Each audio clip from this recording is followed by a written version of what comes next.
Warning to the people. What obstacle threatens the revolution of tomorrow? It is the same obstacle that blocked the revolution of yesterday, the deplorable popularity of bourgeois disguised as tribunes.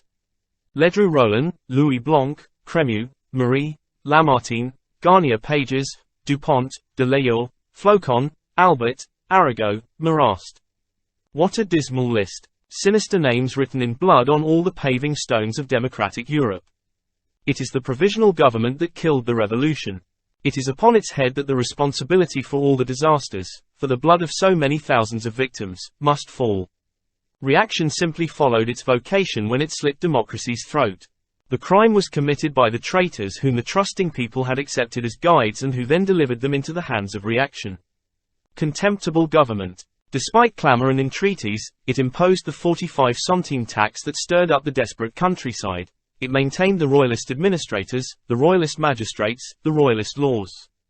Treason. It attacked the workers of Paris on the 16th of April, and imprisoned those of Limoges. It gunned down those of Rouen on the 27th. It unleashed all their executioners. It deceived and hunted down all sincere republicans. Treason. Treason. It and it alone must bear the terrible burden of all of the calamities that have all but wiped out the revolution. Oh, they are the real culprits, the most guilty of the guilty, those whom the people, deceived by the words of tribunes, saw as their sword and shield, those they enthusiastically proclaimed to be the arbiters of their future. Woe betide us if, on the eve of the next popular victory, the forgetful indulgence of the masses allows even a single one of these men who betrayed their mandate to take power. Were this to happen a second time, that would be the end of the revolution. Let the workers forever have this list of accursed names before their eyes, and if one of them should ever appear in a government that emerges from insurrection, let them all cry out with one voice, treason. Once again, speeches, sermons and programs would be nothing but lies and ploys.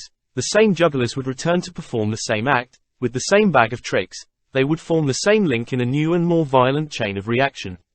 Anathema and vengeance against them should they ever dare reappear. Shame and pity on the stupidity of the crowd, should they again fall into their trap. It is not enough that the charlatans who cheated us of February be ejected for good from the Hôtel de Ville. We must guard ourselves against new traitors.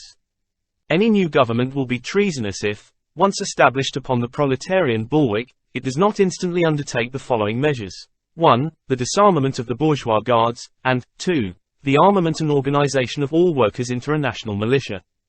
There are doubtless many other essential measures, but they would emerge naturally from this first act, which is the prerequisite guarantee, the only solid basis of security for the people. Not one rifle must remain in the hands of the bourgeoisie. Without this, there can be no salvation. The diverse doctrines which today contend for the sympathy of the masses may one day fulfill their promises of improvement and well-being, but only on condition that they do not abandon the prey for its shadow. They will lead only to lamentable failure if the people, obsessed exclusively with theory, neglect the only certain practical factor, force. Arms and organization, these are the decisive elements of progress, the serious means of putting an end to destitution, misere. He who has iron, has bread. People bow down before bayonets. A disarmed crowd is swept aside. But a France bristling with workers in arms means the advent of socialism. In the presence of armed proletarians, all obstacles, resistances and impossibilities will disappear.